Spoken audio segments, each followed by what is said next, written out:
Hello everybody and welcome to our discussion of Change Request 13413, also known as Transmittal 12747. And this change request deals with the SSI realignments prior to 10/1/2013. So for the agenda for this discussion, we're going to be talking about an overview of the SSI realignments, and then we'll talk about an overview of the actual change request, and finally we'll wrap up with a process for requesting these realignments. So first of all, let's take a look at the overview of SSI realignments in general. What does that term mean? What are these? So if we take a look at the dish payment, we have what is known as the operating dish payment on worksheet E part A of the cost report, and the capital dish, which is on worksheet L. Now the dish payment is based on the sum of two different ratios or proxies known as the SSI ratio and the Medicaid ratio. The SSI ratio is something we've always received from CMS. That's where providers get the ratio from to plug into the cost report and use it for the calculation. The Medicaid ratio is based, of course, on the ratio of Medicaid days to total days. So that's something that is supported by provider documentation. The sum of these two ratios is known as the dish patient percentage, and that's plugged into a formula to determine the actual dish payment percentage. What we're focused on today for this video is the SSI ratio. Now, historically, the SSI ratio, and maybe I shouldn't say historically, usually the SSI ratio by default is based on the days occurring during the federal fiscal year, which, by the way, federal fiscal year always means 10/1 through 9/30, and it's the federal fiscal year that the cost reporting period begins in. Now, we have a regulation at 42 CFR 412-106B3, and it allows for a provider to request realignment of that SSI ratio to match the cost reporting period itself, so it'll be pulling days from the actual cost reporting period instead of the federal fiscal year. It'll realign it. Now, this request is optional, of course. It has to be elected, and it can only be elected once per cost reporting period. It's one of those elections where once you've elected, you're locked in, and it cannot be reversed. Now, if you take a look at this, if you take a look at the amount of days, again, the SSI days, Medicare/SSI days versus the total days, sometimes that ratio will be higher when you use, let's say, a cost reporting period as your range. Sometimes it might be lower when you use that cost reporting period. In other words, the realignment could result in a higher or lower SSI ratio than using the standard federal fiscal year. So it's always important to keep in mind that and make sure that you really want this request to go through, because again, once you've requested it, it's locked in. Now, the realignments are outside of the standard reopening process and the time frames. So even though our reopening area handles these, it's not your traditional type of reopening. We can say that. Now, historically, these SSI realignments, once they were requested, MACs had to send those on to CMS, and then CMS would gather the data based on that cost reporting period and recalculate them, send them back to the MACs, and we could final settle that unit with that, or reopen it, revise the settlement. Under this new change request that we'll talk about in a bit, the realigned SSI ratios are actually already available for all years, all providers, all impacted years and all providers. So here is the link itself. We're going to talk about that in just a bit, but this is the link to where CMS has stored this change request to this transmittal. And in this link, as you can see here, so if I click on this link under the download section here, it's going to take me to a zip file that contains several different PDF documents. The very last one is the actual change request or transmittal that we'll talk about briefly here. But notice there are several other PDF files above it that all have a year in the name. That year identifies the federal fiscal year in question. Now, we're talking about realignments, so we're talking about cost reporting periods that begin in that federal fiscal year. So, for example, if I go about a third of the way through, a little more than a third of the way through the listing, I see 2013. That 2013 file is going to contain any cost reporting period that has a fiscal year begin in federal fiscal year 2013. In other words, the beginning of the cost reporting period falls somewhere between 10/1/12 and 9/30/13. So it looks something like this. This is just a brief excerpt of that 2013 federal fiscal year. And again, I said the cost report period beginning between 10/1/12 and 9/30/13. So you'll see we have some 10/1/12s. Here we have a 7/1/13. And just in this little excerpt, I guess we have a 4/1/13. We don't have any 9/1/13s here, but I'm sure some exist if you look later on in the listing. So it's all about the cost reporting period beginning. Now notice it's giving us the details, the total SSI days and the total days, and it's calculating a total SSI ratio. Now here's one important thing I want to mention. This, unfortunately, the listings are rounding this out to 5 digits, which is not technically correct because the cost report itself only allows 4 digits. In fact, it allows 2 digits before the decimal, 1 digit or 2 digits after. So this would actually be 11.16% is what you'd enter in the cost report, and of course what we'd use to calculate the dish payment. So this is what you'll see. This is the realigned ratio. Now, to make the determination of what you're going to want to, whether you're going to want to realign, you'd want to take a look at this ratio compared to what was already used, the federal fiscal year ratio that was used for your dish payment at your last settlement for that cost reporting period. Now, obviously, if this was lower, then that might not be a good idea to request realignment. But you'll want to do this analysis before you request the SSI realignment. Now, a couple other things I want to mention here. Not all SSI realignments lead to increased SSI ratios. Again, perhaps the federal fiscal year ratio was already higher. In that case, it would not behoove you to request a realignment. The other thing here is that even if there's an SSI ratio increase, that may really not lead to increased dish payment itself for a couple reasons here. If the Medicaid ratio plus the SSI ratio, your dish patient percentage, if that's less than 15%, you're not going to qualify for dish anyways. So let's say with the old ratio it was 13%. Now with the new ratio it's 14%. It doesn't really matter. In both cases, you're just not going to qualify for operating dish. Now, that's something I'll get back to in just a second. You may have already hit the 12% dish cap for those providers that it's applicable to. In that case, any further increased SSI ratio is just not going to do anything to your operating dish payment. Now, I do want to stress here that the 12% dish cap is applicable to most hospitals, but there's some that are exempt from it. Rural referral centers, urban hospitals with more than 100 beds, and rural hospitals with more than 500 beds. So if you're one of those, there is no 12% dish cap anyways. But here's the other thing to think about. The SSI ratio is actually used for both operating dish and capital dish. So I want to just briefly show you here. On the cost report, operating dish, the SSI ratio itself is found down here in lines 30 through 34. Now keep in mind, this is the 255210 form set. For this particular project, we're using quite a few form sets because it deals with years all the way back to the 80s. But in any case, the SSI ratio is reported here on line 30 for operating payments. And of course, it's used to calculate the ultimate dish amount. But the capital dish payment, the SSI ratio for that, which is the same SSI ratio, is reported on line 7. So that's the thing to note there. If you are realigned for your operating dish, you're going to be realigned for your capital dish as well.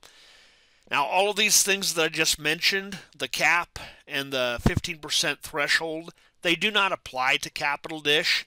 By the way, Capital Dish is only applicable to urban hospitals with 100 or more beds. So if you're not urban with more than 100 or more beds, then you're only getting operating dish at the most. But the point is, if you're eligible for Capital Dish, an increased SSI ratio would still increase your Capital Dish. That's the one thing I wanted to mention there. Now let's take a look and focus on the change request itself. CR 13413. This is effective 7/31/2024. This was CMS published it a few days before that, but it became effective 7/31. That's what started the ball rolling. Now, as I said, we have that zip file, which in fact I'll show you here. Again, this is the website. This is the website where you can find it. And here is the zip file itself. So if I open up that PDF document, we'll see the change request. It's dated July 26th, but it has an effective date and an implementation date of July 31st, so we can start moving on this as of this date. Now, it's going to give you a lot of, you can see it's a 12-page document. By the way, this is all public information. It's on the CMS website. But you'll get a big background of what led to this change, a big background of the appeals, the dish payment itself, but the appeals that led to how the SSI ratio is calculated. But then ultimately you start getting into the business requirements. And this is what we're going to focus in on in this last portion of the discussion. So this is a special process that only applies to cost reporting periods beginning before 10/1/13. For anything 10/1/13 or after at this point, you still have your regular SSI realignment process. There's no change requests that started that. There's no special treatment for those realignments. They come in, they get sent off to CMS. CMS recalculates it. It comes back to the MAC, and we settle it at that point. The special process we're talking about now only applies to the cost reporting periods prior to that. And again, it goes all the way back to the 80s, as you'll see with the listing of the SSI ratios. MACs will be sending out a notification letter to providers within 5 business days of the CR effective date, so that by the time you're viewing this, those have probably already been sent out. And here's an important piece. Now, there have been a lot of MAC transitions over the years, FI to MAC transitions. Again, this goes all the way back to the 1980s. So the MAC that currently services the provider is the one that is going to be responsible for all years of that provider. So whoever your current MAC is, that's who you need to make the request to. Now, here's the other important note about this. It's very clearly laid out in the change request. Many of these providers have already requested realignments, and they've essentially been on hold for quite some time pending all of these appeals. Those realignment requests are essentially null and void at this point because now we have new data, and the CR requires that any realignment request received prior to 7/31/2024 needs to be kind of reconfirmed by the provider before it will be considered valid. Now, reconfirmation is essentially akin to resubmitting the request, but you're basically saying, hey, yes, for this cost reporting period, we'd still like to move forward with this realignment. Now, you can also submit new requests altogether, regardless of how long it has been since the last settlement. Again, this is outside of your standard reopening process. Now, the request itself, it must contain, of course, your provider number, 6-digit PTAN, the CCN, the provider number, but it must also contain the cost report begin date and the cost report end date. That is the extent of the requirement, and again, it's essentially the same for a new request versus a reconfirmation. We just need to know for this provider and this fiscal year, both begin and end, that you would like to move forward with an SSI realignment. You don't need to send in the ratio itself. You don't need to send any additional documentation, but we just need the fiscal year begin and fiscal year end. Now here's the other important thing. The fiscal year begin and end that you list in your letter must match the CMS listing, those PDF documents. If it doesn't, we're not going to be able to move forward with that at that point. We would need to contact CMS to see if there was an error.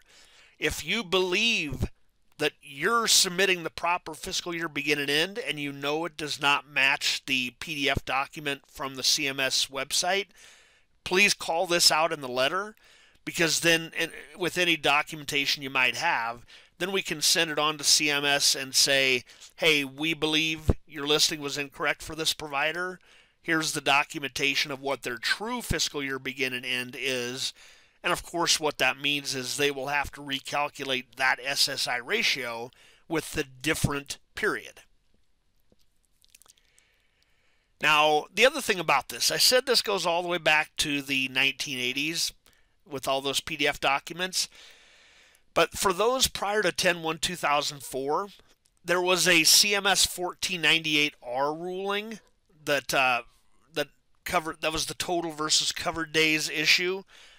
So any realignment period that included those older discharges that was not already subject to that ruling, in other words, you did not already go through that project a few years back, we're required to send these on to CMS as well.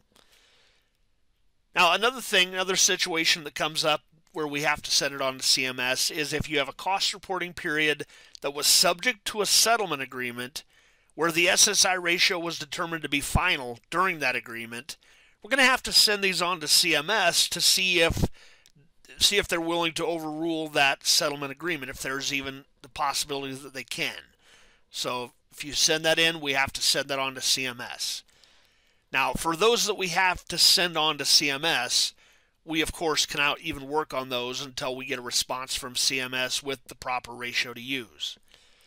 Once we determine that the reopening, or once we determine that the request is valid, we'll be sending either a notice of reopening if it happens to be within the 3 years, or a notice of realignment letter if it's outside of that 3-year period.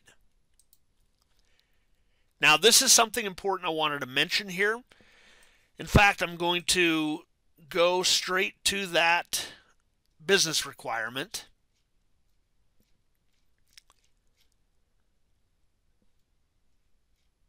It's toward the very end. It's page 7. Max shall issue a revised NPR within 24 months, 2 years, of the final information received date, which is generally the receipt of the provider's new or confirmed realignment request. However, in situations where we had to send something on to CMS, of course, that final information would be the date we received the response from CMS. So, 2-year period, 24 months of final information. Now, the thing with this, you may question, why does this take 24 months? And a lot of it is about quantity and age of these units. Due to the very significant number of units that we are expecting across the nation and the workload related to retrieving and reconciling these very, very old files all the way back to the 1980s, keep in mind a lot of these have undergone many Mac transitions over the years, so we have to essentially hunt down the file and then reconcile it to make sure there are no software changes that have created a settlement variance or edits that need to be cleared. But due to this extremely intensive workload, we're not going to be able to provide any sort of interim status updates on units. We won't be able to give any sort of time frame, estimated time frame on when this particular provider will be done versus another one. The answer we will be able to provide is that we will get these done within 24 months of the final information received date. It's unfortunate that we're just not going to be able to give any sort of accelerated time frames. It is a very, very intensive workload that we have to deal with. So thank you for your patience with that. We are certainly going to be working through these as quickly as we can. Now let's move on to the SSI realignment request process. We prefer these be sent via email. And the email address is audit.advisement@wpsic.com. And once we get these, we'll respond with a confirmation email. You know, with the volume that we're going to be seeing, it may take a few days before we confirm that. If you haven't received anything, any confirmation within, I'd say, about a week to 10 days, and if you're concerned that it bounced back or didn't come through, you can certainly send a follow-up email, but we're shooting for a week to 10 days for these confirmations. Now, in this email, please clearly identify that it is an SSI realignment request in the subject, so we know right off the bat we can prioritize those versus all the other things we get in this email address. Now, again, the letter that you include for this realignment, which, by the way, it should indeed be a letter. It can be transmitted via email, but there must be a letter included as an attachment. The letter must include the provider number, of course, the fiscal year begin, and the fiscal year end. Now, you can include multiple providers or multiple years per letter if we're talking about a chain facility or just one provider that wants to request this for multiple years, but each one has to have its own line. It can be on the same letter. Just make sure they have each provider and fiscal year combination has its own line and they're clearly identified. Now, that is all that is absolutely required of these requests, but I do want to add another bullet point in here as a request, not a requirement, but a request. If you happen to have the most recently settled cost report file, whether that be the MCR or MCA file from HFS, or even just a PDF that you received during the NPR, this may help to expedite the processing, especially for those older units that we are already going to have to track down potentially from other Macs.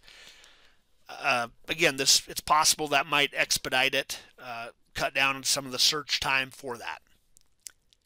Now that takes us to the end of our video covering this topic.